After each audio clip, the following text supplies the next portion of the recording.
Assalamualaikum warahmatullahi wabarakatuh.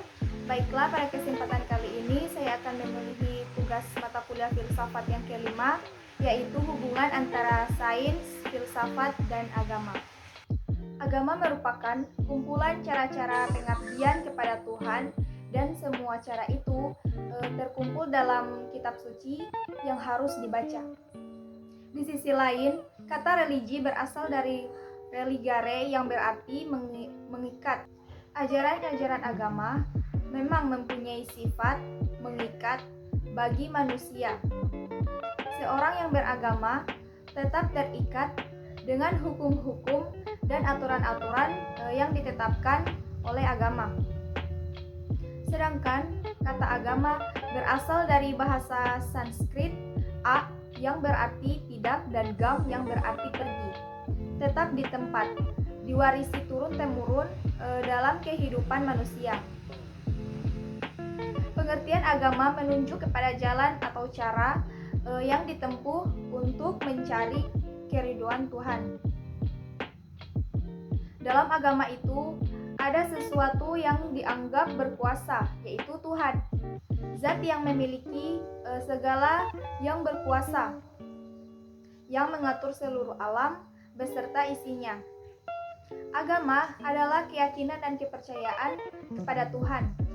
Akidah diajarkan atau kepercayaan yang mempercayai beberapa kekuatan gaib yang mengatur dan menguasai alam manusia dan jalan hidupnya.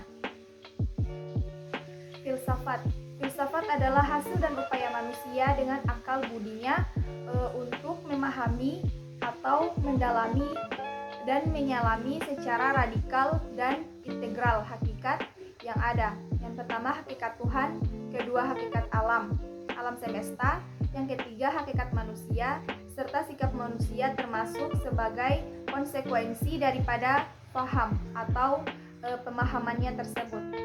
Filsafat adalah ilmu pengetahuan yang menyelidiki hakikat segala sesuatu untuk memperoleh kebenaran ilmu pengetahuan tentang hakikat yang menanyakan apa hakikat atau sari tahu inti atau esensi segala sesuatu.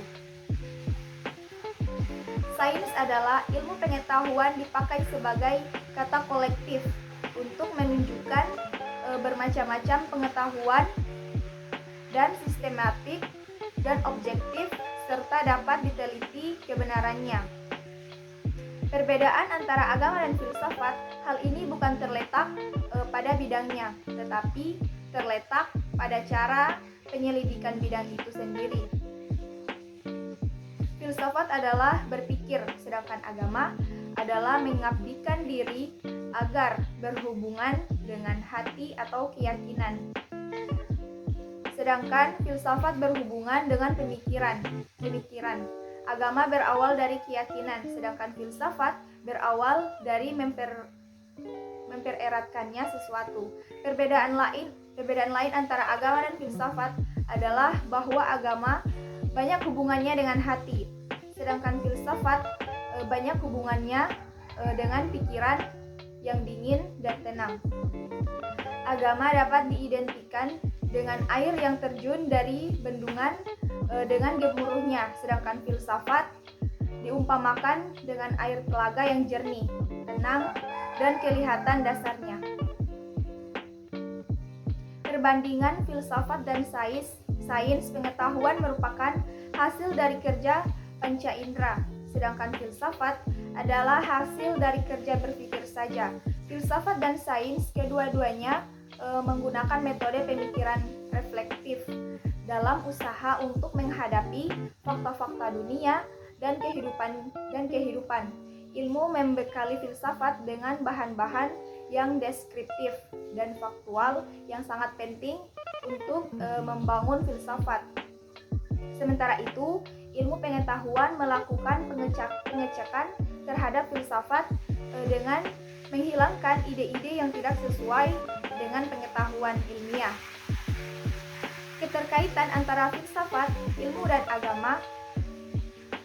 Beberapa penelitian menyatakan bahwa sains bertentangan dengan agama dan tidak mungkin disatukan.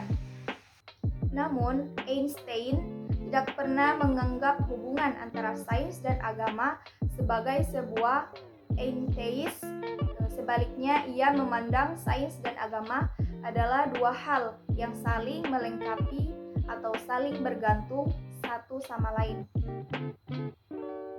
Ilmu dan filsafat yang tanpa didasari agama hanya akan memberikan kontribusi palsu dalam kehidupan, seperti yang dinyatakan dalam ungkapannya. Saya berpendapat bahwa semua spekulasi yang benar dalam dunia sains bersumber dari rasa religius yang dalam, dan tanpa perasaan tersebut, spekulasi itu tidak akan menghasilkan apa-apa. Sebuah hubungan sebagaimana yang tergambar dalam metafornya, sains tanpa agama lumpuh, agama tanpa sains buta. Filsafat dan agama adalah masalah yang sudah selesai. Filsafat dan syariat atau akal dan wahyu memiliki tujuan dan sasaran yang sama. Namun, secara tegas, Al-Kindi mengatakan apabila terjadi pertentangan antara keduanya, maka wahyu tetap didahulukan dari akal. Dalam terminologi Al-Kindi, keunggulan wahyu merupakan salah satu fenomena kebijaksanaan Allah, dan posisi unik tersebut ditempati para nabi di antara manusia sebagai pembawa risalah Tuhan yang mengatasi daya penalaran manusia. Al-Farabi dan Ibnu Sina beranggapan bahwa apabila terjadi pertentangan antara akal dan wahyu, maka akal memiliki posisi yang lebih tinggi untuk diambil sebagai kesimpulan kebenaran. Kendati terdapat perbedaan kesimpulan mengenai hubungan dan pertentangan antara akal dan wahyu, di antara para filosof tersebut terdapat kesamaan tentang keharusan adanya takwil apabila terjadi ketidaksesuaian antara keduanya. Ibnu Rushd, seorang filsuf muslim, berupaya mencari titik temu persesuaian antara akal dan syariat atau wahyu tentang berbagai hal dalam kerangka yang harmonis dan dalam bahasa yang mengakomodir pemahaman setiap lapisan tingkatan umat Islam. Ibnu Rushd membuat metode teologi filosof untuk menjembatani antara filsafat dan agama sebagai suatu harmoni, kesetaraan, dan kesejajaran. Ibnu Rushd melandaskan pemikiran pada sebuah logika bahwa mendamaikan dan mengharmonisasikan filsafat dan agama apabila dapat dibuktikan kemustahilan adanya pertentangan orisinil dan fundamental antara filsafat dan agama. Baiklah, itulah tadi pemaparan tugas mata kuliah filsafat yang berkaitan dengan ilmu sains dan agama. Apabila masih banyak kekurangan, saya memohon maaf. Allahumma fiqil ahwam bukhari. Wassalamualaikum warahmatullahi wabarakatuh.